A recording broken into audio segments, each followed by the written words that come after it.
many times people with disabilities, they don't really get to make many choices in their life. Many of the individuals we served came from institutions at one time, and many times the most basic decisions have been made for them almost their entire life. I mean, if you think about when you get up in the morning, you probably don't even tally up how many decisions you make before you even get out the door to start your day. But even basic things like, what are you going to wear today? What are you going to eat in the morning? You know, what is the first thing I'm going to do? Many times individuals with disabilities, they don't make any of those choices. I used to write things that really did happen to Smokey, but lately I've been writing made-up stories of him and me being in love and doing things together.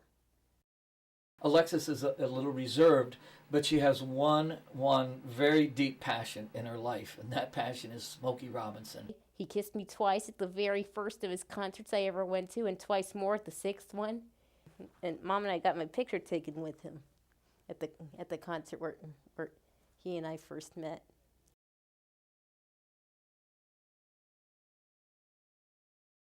And, you know, talking about Lexi, not only for her, I think for Lexi's parents, it was exciting because it was one of the first times I think someone to recognize that it didn't have to be perceived as a negative. It could be perceived and celebrated as something positive, and suddenly it was being expressed in an artistic way. So I think that it kind of helped them look at it differently also. Our friend John here is working on a book because he just cranks out so much art so fast that we figured he could really quickly compile, you know, a lot of like little booklets of his work that could be like coloring books and things like that. The support, the encouragement, the stimulation, the environment,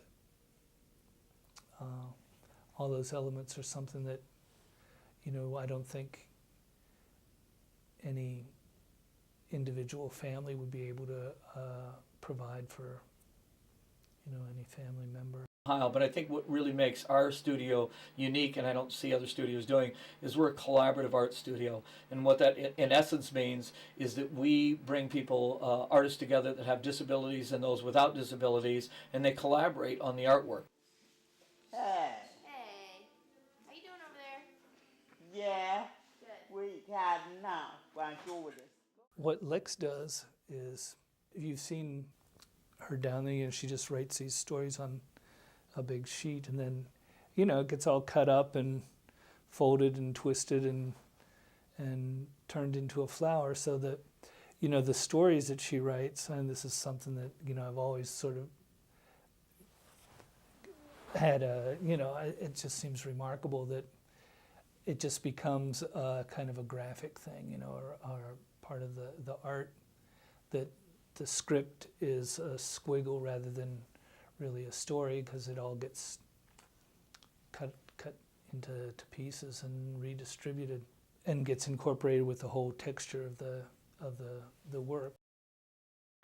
Someone will do background painting and hand it right off to someone to put their mark on top of it, and it'll be handed off, and somebody else will put their mark on it. And you know, that's really selfless to me, because most of us don't work that way.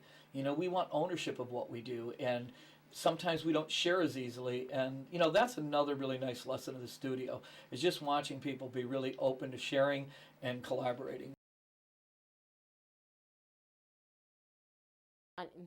On his birthday, I was just standing out in the backyard when suddenly, pow! A snowball hit me in the back, and I turned around, and sure enough, it was him who'd thrown it. And we started having a snowball fight that lasted for hours, but then we went inside for the party. And in August 2001, the month that Dad's and my birthday's in, I won the Employee of the Month award at Avalanche Pizza. Oh, that's cool. Wow.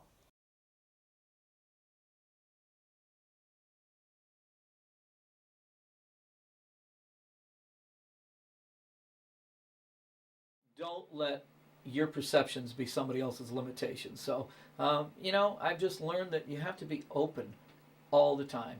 And, you know, don't impose your views and your ego into the situation. So that's been good for me.